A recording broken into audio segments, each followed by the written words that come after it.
তো আমরা মনে করি এখন এটি রাজনৈতিক দায়িত্ব এই ধরনের সহিংসতা বন্ধ করে দেওয়া। সেনাবাহিনীকে প্রথমে আঘাত করেছে গণ অধিকার পরিষদের লোকজনরা, পুলিশকে প্রথমে আঘাত করেছে গণ অধিকার পরিষদের লোকজনরা। কালকের মিছিলে অনেকেই গণ অধিকার পরিষদের বাইরেও লোক ছিল, অনেক ভাড়াটিয়া লোক ছিল। সেনাবাহিনী তাদের শপথবদ্ধ দায়িত্ব পালন করেছে, এখানে কোনো পক্ষপাতিত্ব ছিল বলে আমার মনে হয় না। তারা তো আগুন দিতে আসছিল, যদি আগুন দিতে আসে সেখানে আইনশৃঙ্খলা বাহিনী কি আগুন দেওয়া চেয়ে দেখবে? তারা করতে করতে এক পর্যায়ে লাঠিচার্জ করেছে এবং সেখানে যদি অতিরিক্ত শক্তি প্রয়োগ হয়ে থাকে সেটা তদন্ত করে দেখা হবে। সেখানে জাতীয় বাড়ির কোনো লোক ছিল না, জাতীয় বাড়ির সমস্ত লোক ওই সময় পার্টি অফিসের ভিতরে ছিল, আমাদের সামনেই ছিল। এক্সট্রিম মশার কয়েল প্ল্যান্ট ফাইবার দিয়ে তৈরি, তাই সহজে ভাঙে না, সুগন্ধিযুক্ত ও নিরবিচ্ছিন্নভাবে জ্বলে। ডেঙ্গু, চিকুনগুনিয়া বাহি সহ যে কোনো মশার বিরুদ্ধে দেয় এক্সট্রিম সুরক্ষা। আমরা সেখানে জাতীয় বাড়ির কোনো লোককে দেখতে, সেনাবাহিনীকে প্রথমে আঘাত করেছে গণ অধিকার পরিষদের লোকজনরা, পুলিশকে প্রথমে আঘাত করেছে গণ অধিকার পরিষদের লোকজনরা।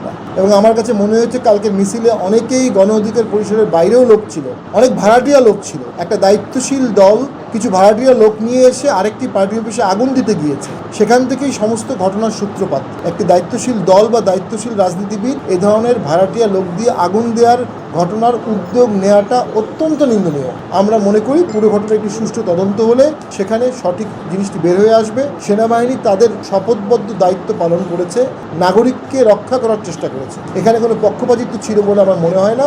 এবং সেনাবাহিনী ইতিমধ্যে অনেক জায়গাতেই এরকম দায়িত্ব পালন করেছে। যে আমরা অবশ্যই চেয়েছি এবং যথেষ্ট পরিমাণ পুলিশ সেখানে নিরাপত্তার জন্য আছে, সেনাবাহিনীও আছে।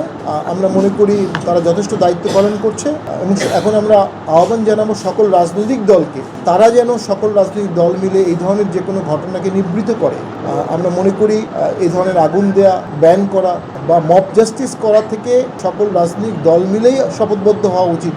তারা তাদের রাজনৈতিক নেতাকর্মীকে এই ধরনের কাজে প্রমোট করবে না। তো আমরা মনে করি এখন এটি রাজনৈতিক দায়িত্ব এই ধরনের সহিংসতা বন্ধ করে দেওয়া।